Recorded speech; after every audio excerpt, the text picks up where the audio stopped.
Babylon hotel के संचालक के साथ मारपीट की गई है। बलदेव खनुजा से मारपीट के आरोप है। बेटे को साथ ले जाने की बात पर विवाद शुरू हुआ। पत्नी और ससुराल पक्ष से झगड़ा हुआ, तो वहीं ससुर अमरजीत सिंह होरा पर मारपीट करने के आरोप लगाए जा रहे हैं।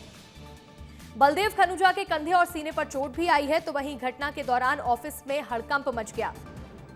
दोनों पक्ष तेलीबांधा थाना पहुंचे हैं और पुलिस ने शिकायत के बाद जांच पड़ताल शुरू कर दी है। हमारे सहयोगी अभिषेक तिवारी जुड़ रहे हैं। अभिषेक, बेबीलोन होटल के संचालक के साथ मारपीट का मामला सामने आया, आपके पास क्या जानकारी है?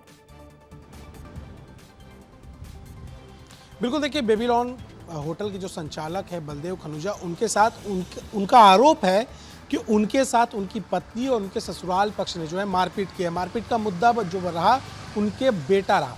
देखिए, पूरी कहानी इस तरह से है कि जो बेटा था उनके साथ रहता था और उस दिन उनके घर में ही था। तभी सुबह 11:30 बजे जब वो ऑफिस पहुंचे तो उनके ससुराल पक्ष के जो लोग हैं और उनकी पत्नी वहां पहुंचती है और बोलती है हम बेटे को ले जा रहे हैं। तब उनका ऐसा कहना है कि बेटे ने जाने से मना कर दिया।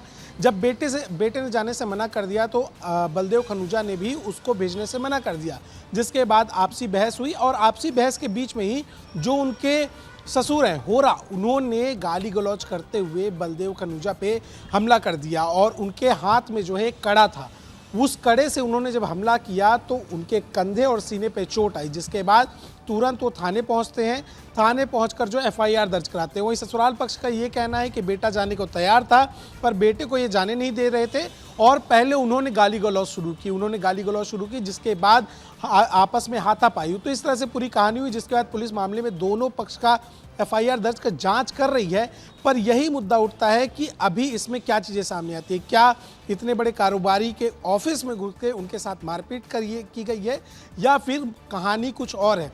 अभी बेटे से भी जो इस मुद्दे पे है पूछताछ की जाएगी, क्योंकि कोर्ट में उनका जो केस है बेटे को लेकर फिलहाल चल ही रहा है। तो देखना होगा क्या चीज़ें सामने आती हैं, क्या सही में उनके साथ मारपीट की गई है या फिर मुद्दा कुछ और है। बिल्कुल, अब इस मामले में जांच के बाद कई और भी खुलासे हो सकते हैं। फिलहाल आप पर जुड़ने के लिए बहुत बहुत शुक्रिया।